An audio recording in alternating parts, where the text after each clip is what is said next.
विद्यार्थी मित्र हो, पीव्हीएम ई लर्निंग युट्यूब चॅनलवर आपलं सहर्ष स्वागत आहे। आज आपण इयत्ता 10वीच्या पाठ्यपुस्तकातील भाग क्रमांक 1 मधील शेवटचा घटक स्थूल वाचन अभ्यासणार आहोत। विद्यार्थी मित्रांनो, इयत्ता 9वी मध्ये देखील आपण स्थूल वाचनाचा अभ्यास केलेला आहे। कृती पत्रिकेत प्रश्न क्रमांक 3 या ठिकाणी स्थूल वाचनावर आधारित कृती विचारल्या जातात। या कृती स्वमत आणि अभिव्यक्तीपर असतात। दिलेल्या 3 कृतींपैकी कोणत्याही 2 कृती सोडविणे हे अपेक्षित असते। तर आज आपण आपल्या पाठ्यपुस्तकातील पहिले स्थूल वाचन बालसाहित्यिका गिरिजा कीर हे अभ्यासणार आहोत। मराठी भाषेतील नामवंत साहित्यिका कथाकथनकार म्हणून गिरिजा कीर या ओळखल्या जातात। त्यांचा जन्म कर्नाटक राज्यातील धारवड या ठिकाणी 5 फेब्रुवारी 1933 रोजी झाला। किर्लोस्कर, ललना, प्रपंच या मासिकातून त्यांच्या कथा प्रसिद्ध झाल्या। त्यांनी वैविध्यपूर्ण असं लेखन केलं आहे। त्यांची 100पेक्षा अधिक पुस्तके प्रकाशित झाली आहेत। यात कथा, कादंबरी, मुलाखती, प्रवासवर्णने आणि बालसाहित्य हे विशेष सांगता येईल। गिरिजाघर, देवकुमार, चांदण्यांचं झाड, आभाळ माया, आत्मभान, मृत्यूपत्र, झपाटलेला इत्यादी त्यांच्या लोकप्रिय कादंबऱ्या आहेत। गाभाऱ्यातील माणसं, जगावेगळी माणसं, कलावंत ही व्यक्तिचित्रणात्मक पुस्तके आहेत। महात्मा ज्योतिबा फुले, श्री ब्रह्मचैतन्य गोंदवलेकर महाराज, संत गाडगे बाबा इत्यादी चरित्रात्मक पुस्तके आहेत। तर आळीमिळी गुपचिळी हे विनोदी नाटक, इटुकल्या पिटुकल्या गोष्टी, कुमारांच्या साहित्य कथा, गिरजाताईंच्या गोष्टी भाग 1 ते 10, चला उठा जागे व्हा, छान छान गोष्टी, तू सावित्री हो आणि इतर कथा हे कथा संग्रह, यासोबतच झंप्या दी ग्रेट, येड बंबू ढब्बू अशा बाल कादंबऱ्या प्रसिद्ध आहेत। असं वैविध्यपूर्ण लेखन करणाऱ्या गिरिजा कीर या अनेक पुरस्कारांच्या मानकरी देखील आहेत। मराठी साहित्य परिषदेचा ह ना आपटे पुरस्कार, पुणे मराठी ग्रंथालयाचा कमलाबाई टिळक पुरस्कार, श्री अक्षरधन स्त्री साहित्यिका पुरस्कार इत्यादी पुरस्कारांनी त्या सन्मानित झाल्या आहेत। तर चला आज आपण डॉक्टर विजया वाड लिखित बालसाहित्यिका गिरिजा कीर हा पाठ अभ्यासूया। पाठ सुरू करण्यापूर्वी डॉक्टर विजया वाड यांचा अल्प परिचय करून घेऊ। डॉक्टर विजया वाड या आधुनिक काळातील लेखिका आहेत। त्यांचा जन्म 1945 चा। प्रसिद्ध लेखिका, बालसाहित्यिका। त्यांची कथा, कादंबऱ्या, नाटके तसेच बालांसाठीच्या कथा, कादंबऱ्या, नाटके अशी सुमारे 117 पुस्तके प्रकाशित आहेत। मराठी विश्वकोश मंडळाच्या त्या 9 वर्षे अध्यक्ष होत्या। विश्वकोशाच्या ग्रंथवाचन स्पर्धांच्या कामगिरीबद्दल कोलंबो विद्यापीठाकडून डी लिट ही पदवी त्यांना प्रदान करण्यात आली। साहित्य क्षेत्रातील महाराष्ट्र राज्य पुरस्कार, महाराष्ट्र साहित्य परिषदेचा पुरस्कार, शिक्षण क्षेत्रातील जिजामाता पुरस्कार यासह वेगवेगळ्या 95 पुरस्कारांनी त्या सन्मानित करण्यात आले आहे। सन 2007 साली सांगली येथे झालेल्या मराठी बालकुमार साहित्य संमेलनाच्या त्या अध्यक्ष होत्या। त्यांचे अंतरंग, अभिनेत्री, अक्षांश रेखांश या कादंबऱ्या, आपली माणसं, ऋणानुबंध, गप्पा गोष्टी, हृदयस्पर्शी हे कथासंग्रह, एक हिरवी गोष्ट, तिची कहाणी, त्या तिघी ही नाटके, झिपरी, बिट्टीच्या 12 बाता या बाल कादंबऱ्या, उत्तम कथा, अद्भुत जगाच्या सफरीवर, गोष्टी घ्या गोष्टी इत्यादी बालकथा, चिंगू चिंगम, 2 मित्र, बंडू बॉक्सर ही बालनाटिके इत्यादी विपुल लेखन प्रसिद्ध आहे। या पुढील परिच्छेदात गिरिजा कीर यांच्याविषयी लिहिलेलं आहे। काही नावे वलयांकित असतात तर काही हृदयांकित असतात। गिरिजा कीर हे नाव मात्र वलयांकित असूनही हृदयांकित आहे. वलय म्हणजे वर्तुळ. विद्यार्थी मित्रांनो, आपण आपल्या आजूबाजूला समाजात बघतो काही व्यक्ती आपल्या कार्यकर्तृत्वाने एखाद्या क्षेत्रात आपलं स्वतःचं वेगळं असं नाव निर्माण करतात. त्यांच्या भोवती प्रसिद्धी, प्रतिष्ठा, मान सन्मान याचं एक वलय निर्माण होतं. काही व्यक्ती या पुढे जाऊनही इतर लोकांच्या मनात आपल्या स्वतःसाठी एक वेगळं आदराचं स्थान निर्माण करतात. आणि अशी वलयांकित, हृदयांकित व्यक्ती समाजात थोडीच किंवा मोजकीच असतात. परंतु गिरिजा कीर या एक नामवंत लेखिका आहेत. यासोबतच त्यांनी वाचकांच्या मनात स्वतःसाठी एक वेगळं स्थान निर्माण केलेलं आहे आणि म्हणून त्यांना हृदयांकित आहेत असंही म्हटलेलं आहे. कारण त्यांच्या लेखन प्रवासाला माणुसकीची किनार आहे आणि त्यांच्या लेखनातनं माणुसकीचा झरा वाहताना दिसतो. दैनिके, मासिके, नियतकालिके, पुस्तके, आकाशवाणी, दूरचित्रवाणी अशा सर्व माध्यमातून लीलया संचार करणाऱ्या, उत्तम कथाकथनाने मने जिंकणाऱ्या या लेखिका. गिरिजा कीर यांनी वर्तमानपत्र, मासिक, नियतकालिक यातून आपलं लेखन केलं आहे. त्यांची स्वतःची पुस्तके प्रसिद्ध आहेत. यासोबतच आकाशवाणी, दूरचित्रवाणी या माध्यमातूनही त्या प्रसिद्ध झालेल्या आहेत. प्रस्तुत पाठातून गिरिजा कीर यांच्या नाटिका, चरित्रे, कथासंग्रह, बालसाहित्य यांची डॉक्टर विजया वाड यांनी रसास्वादाच्या अंगाने ओळख करून दिली आहे. विद्यार्थी मित्रांनो, रसास्वाद म्हणजे काय? तर एखादं वाचलेलं साहित्य आपणास का आवडले त्याचं कारण शोधता येणं म्हणजे रसास्वाद होय.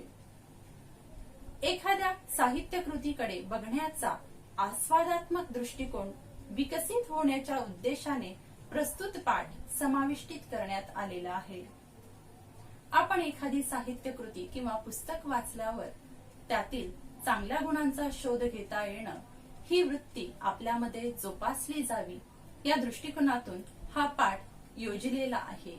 मग विद्यार्थी मित्रांनो, तुम्हाला प्रश्न पडला असेल, रसास्वाद घेणे म्हणजे काय? तर बघूया. आपल्याला एखादी गोष्ट आवडली किंवा आवडली नाही तर त्या आवडीनिवडीचे विश्लेषण आपल्याला करता यायला हवे. त्या गोष्टीच्या चांगल्या गुणांचे किंवा तिच्यातील दोषांचे विवेचन करता यायला हवे. एखादं पुस्तक तुम्हाला खूप आवडलं तर त्यातल्या कोणत्या गोष्टी आवडल्या हे मांडणे म्हणजे रसास्वाद होय. विद्यार्थी मित्रांनो, या ठिकाणी रसास्वाद म्हणजे काय? तर एखादं पुस्तक आपण वाचनासाठी हातात घेतल्यावर त्यात चांगल्या गोष्टी कोणत्या, त्यांचं विवेचन करता येणं, स्पष्ट करता येणं म्हणजे त्या कलाकृतीचा आस्वाद घेणं होय. त्याच्या चांगल्या गुणांसोबत त्यातील उणिवा कोणत्या ह्याही आपल्याला शोधता आल्या पाहिजेत. म्हणून एखाद्या साहित्य कृतीचा रसास्वाद घेत असताना ते वाचल्यावर त्यातील चांगले गुण कोणते आणि त्यातील उणिवा कोणत्या या शोधता येणे म्हणजे रसास्वाद होय. एखादी गोष्ट आवडण्याचे वा न आवडण्याचे चिकित्सक अभ्यासपूर्ण विश्लेषण म्हणजे समीक्षा होय. या ठिकाणी रसास्वाद या पुढे जाऊन पुढची पायरी म्हणजे समीक्षा किंवा समीक्षा आणि रसास्वाद यात असणारा फरक आपणास थोडक्यात सांगितलेला आहे. एखादी कलाकृती किंवा पुस्तक वाचल्यानंतर ते आपल्याला आवडलं किंवा नाही आवडलं याचा चिकित्सक आणि अभ्यासपूर्ण विश्लेषण. या ठिकाणी अभ्यासपूर्णता हा भाग महत्वाचा आहे, चिकित्सकपणा हा भाग देखील महत्वाचा आहे. आणि या कसोटीवर जर आपण त्या पुस्तकाची आवड निवड व्यक्त करत असू तर ती समीक्षा आहे असं आपल्याला म्हणता येईल. विद्यार्थी मित्रांनो, समीक्षा या शब्दाचा अर्थ साधारणपणे टीका करणे असा होतो. टीका ही फक्त टीका करण्यासाठी असावी असं नाही, तर त्यातून एखाद्या साहित्य कृतीबद्दल चांगले गुण आणि त्यातील दोष किंवा उणिवा दोघीही गोष्टींचा उहापोह होणे हे अपेक्षित असते. कोणत्याही साहित्य कृतीची, कलाकृतीची समीक्षा करण्याची पहिली पायरी म्हणजे त्या कलाकृतीचा, त्या साहित्य कृतीचा रसास्वाद घेणे होय. विद्यार्थी मित्रांनो, एखाद्या पुस्तकाची समीक्षा करायची असेल तर आपणास आधी त्या पुस्तकाचे रसास्वाद घेणे हे क्रमप्राप्त ठरते. मग तुम्हाला प्रश्न पडेल की रसास्वाद घेत असताना नेमके कोणते मुद्दे लक्षात आपण घ्यायला हवे. कोणत्याही कलाकृतीचा आस्वाद घेताना पुढील मुद्दे लक्षात घेणे आवश्यक असते आणि आपल्याला या ठिकाणी एखाद्या पुस्तकाचा रसास्वाद घेत असताना कोणते मुद्दे आपण लक्षात घ्यायला हवे हे सांगितलेलं आहे. यातील पहिला मुद्दा आहे पुस्तकाचा वाङ्मय प्रकार कोणता. विद्यार्थी मित्रांनो, मराठी ही प्राचीन भाषा आहे, समृद्ध भाषा आहे आणि तिचं वाङ्मय तितकंच समृद्ध आहे. वाङ्मयात साहित्य प्रकार खच्चून भरलेले आहेत. या साहित्य प्रकारांमध्ये कथा, कादंबरी, एकांकिका, नाटक, कविता, प्रवास वर्णन असे अनेक प्रकार आहेत. आपण वाचनासाठी घेतलेलं पुस्तक नेमकं यातील कोणत्या साहित्य प्रकारात मोडतं हे ओळखता यायला हवं. पुस्तकातील व्यक्तिरेखा त्यांच्या स्वभावातील भारावून टाकणारे विशेष. आपण पुस्तक वाचायला घेतल्यावर त्या पुस्तकात असणारी पात्र, त्यांचे स्वभाव, त्यांचे गुणविशेष हे आपल्यावर प्रभाव टाकणारे आहेत का हे लक्षात घेणं गरजेचं आहे. तिसरा मुद्दा, व्यक्तिरेखा सहज फुलल्या की बारकावे कृत्रिमतेने टिपले आहेत.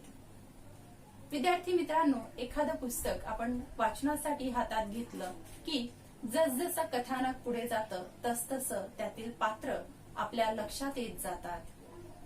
कथानकासोबत पात्र देखील विकसित होत असतात.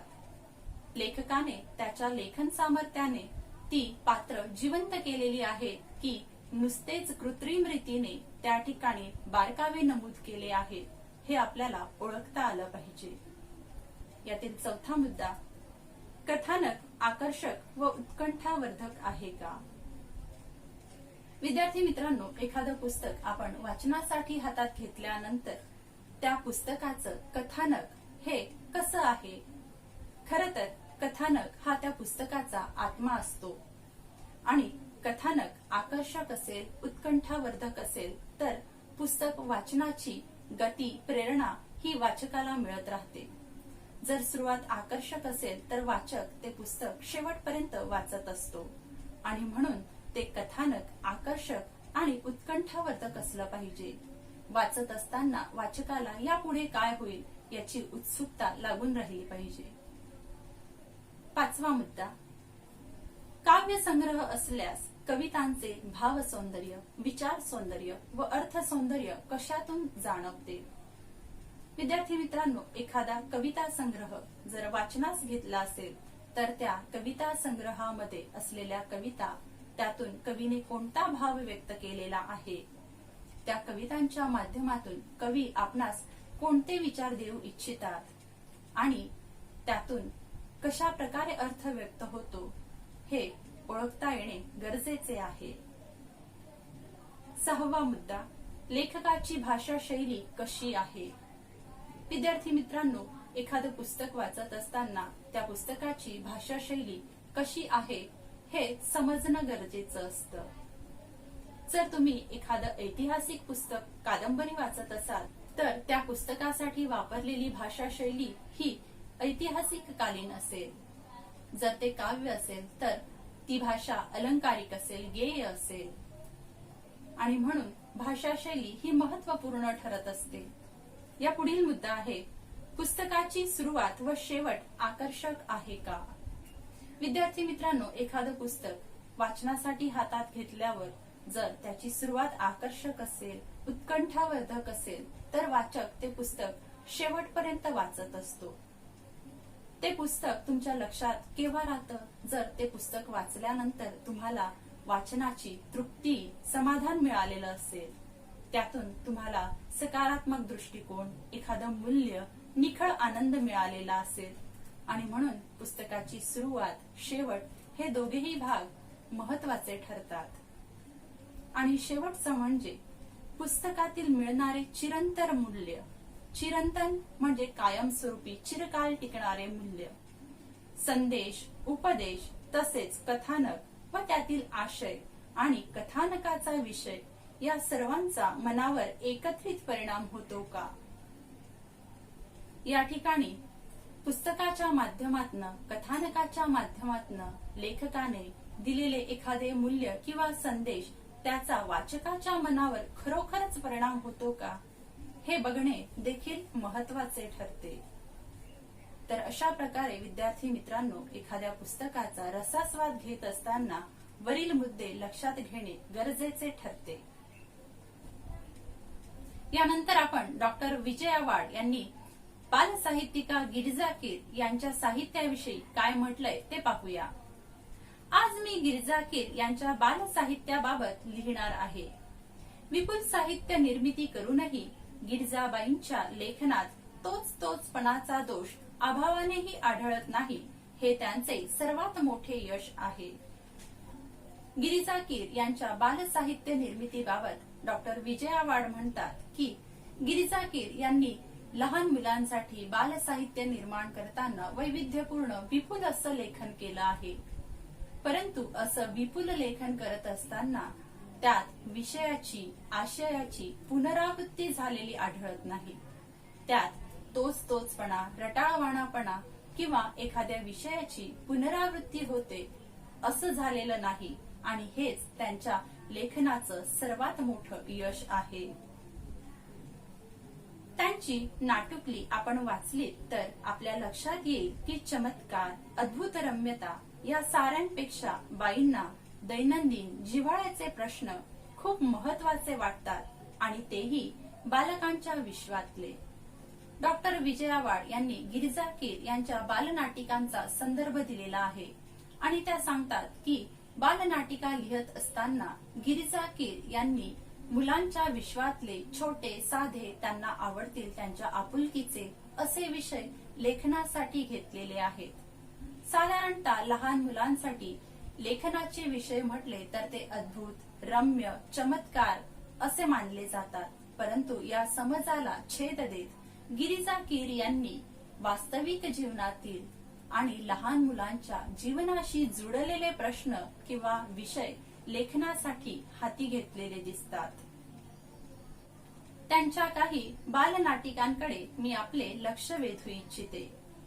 इटुकली पिटुकली नाटुकली या संचात आमच्या आपल्या गप्पा टप्पा, चला खेळूया नाटक, साळुंखीची कहाणी, ए गेले गेले या बालनाटिका 9 ते 12 या वयोगटासाठी आहेत. तर नीला राणीचा दरबार आणि मी कोण होणार या नाटिका बालवर्गासाठी आहेत. गिरिजा कीर यांच्या बालनाटिका यांच्याबद्दल चर्चा करताना डॉक्टर विजया वाड म्हणतात की त्यांच्या बालनाटिकांमध्ये त्यांनी लहान मुलांसाठी वयोगट लक्षात घेऊन लेखन केलेलं दिसतं. बालवर्ग म्हणजे वय वर्ष 5 ते 9 या वयोगटासाठी आणि 9 ते 12 या वयोगटासाठी त्यांनी वेगवेगळ्या छोट्या नाटिका लिहिलेल्या आहेत, ज्यात बालवर्गासाठी नीला राणीचा दरबार आणि मी कोण होणार हे उदाहरण दाखल सांगितलं आहे. तर 9 ते 12 या वयोगटासाठी चला खेळूया नाटक, साळुंखीची कहाणी, आमच्या आपल्या गप्पा टप्पा, ए गेले गेले ह्या बालनाटिका त्या ठिकाणी आहेत. मला या बालवर्गांसाठी असलेल्या नाटिकांचे विशेष महत्व वाटते, कारण हा प्रांत पूर्णतया दुर्लक्षित असा आहे. डॉक्टर विजया वाड ह्या म्हणतात की गिरिजा कीर यांनी लिहिलेल्या बालनाटिका ह्या त्यांना विशेष वाटतात, कारण बालवर्गासाठी असलेल्या या नाटिका यापूर्वी लिहिल्या गेल्या नव्हत्या.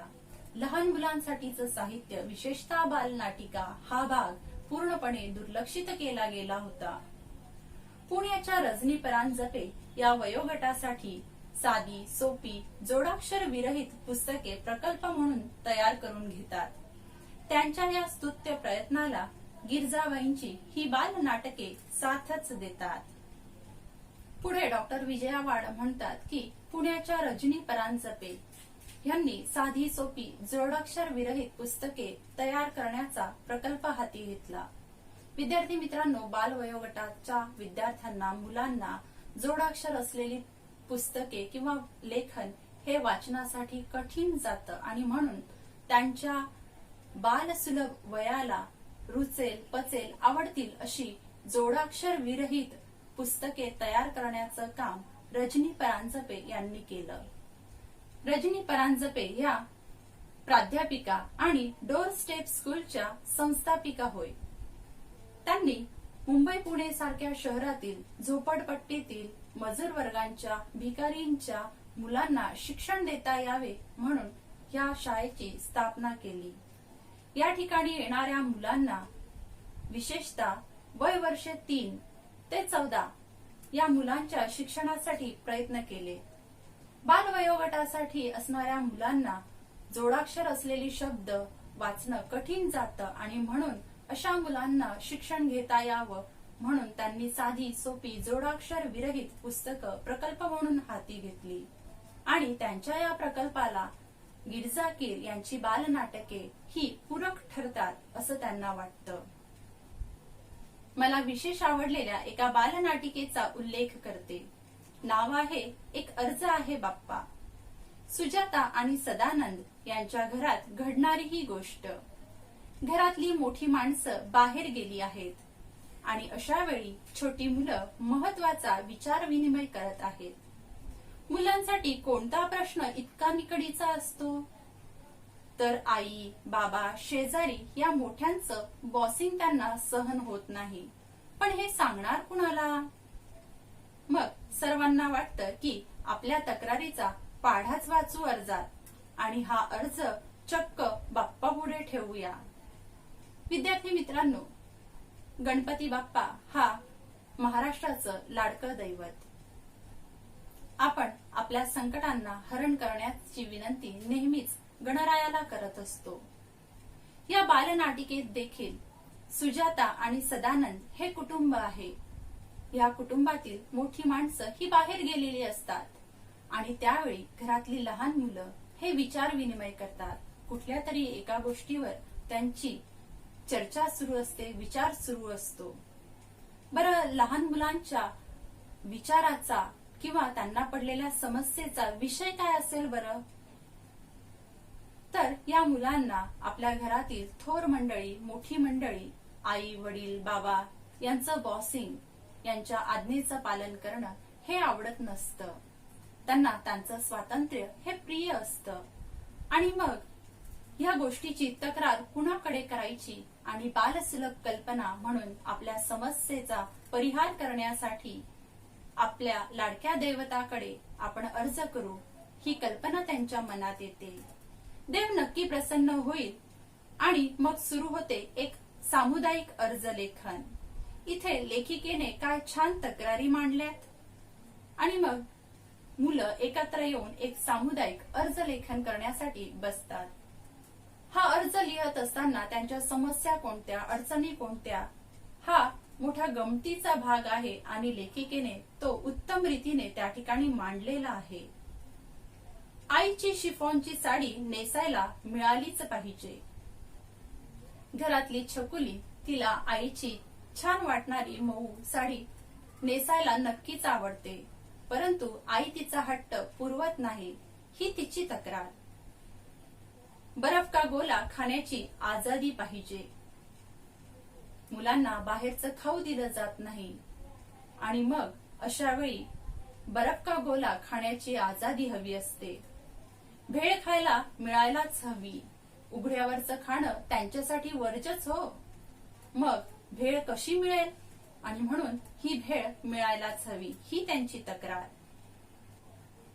मधू, भाऊ, विनया ही मित्रमंडळीच कशी बाप्पाचं रूप घेऊन येतात आणि एकमेकांशी कशी भांडू लागतात त्या प्रसंगात गंमत आली आहे.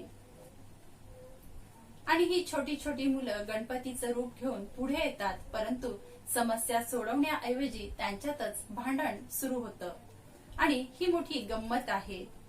या नाटिकेला मुलांच्या मनाच्या खिडक्या उघडण्याचे कौशल्य लाभले आहे.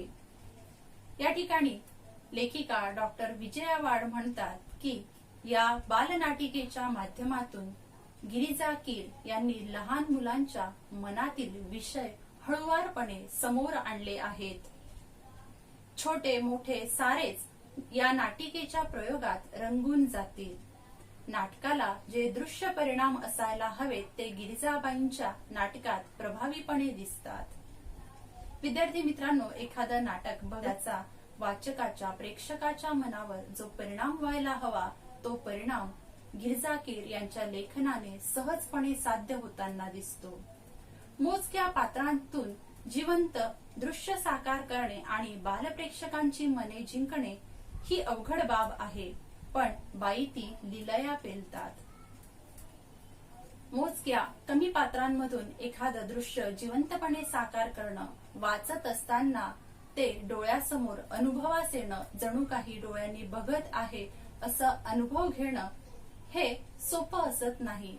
लहान मुलांची मन जिंकणं ही अवघड बाब असते, परंतु गिरिजा कीर यांनी त्यांच्या लेखनातून ही अवघड गोष्ट देखील सहजपणे साकारित केली आहे. तर विद्यार्थी मित्रांनो, आज आपण एखाद्या साहित्य कृतीचा रसास्वाद घेत असताना कोणते मुद्दे लक्षात घ्यावे हे अभ्यासलं. गिरिजा कीर यांच्या बाल साहित्याची, बालनाटिकेची वैशिष्ट्ये कोणती ही अभ्यासली. या पुढील भाग अभ्यासू पुढच्या व्हिडिओत. तोपर्यंत स्थूल वाचनाचे सूक्ष्म वाचन करा आणि कृती सोडवण्याचा प्रयत्न करा. आता आपली रजा घेते. पुन्हा भेटू पुढच्या व्हिडिओत. तोपर्यंत नमस्कार.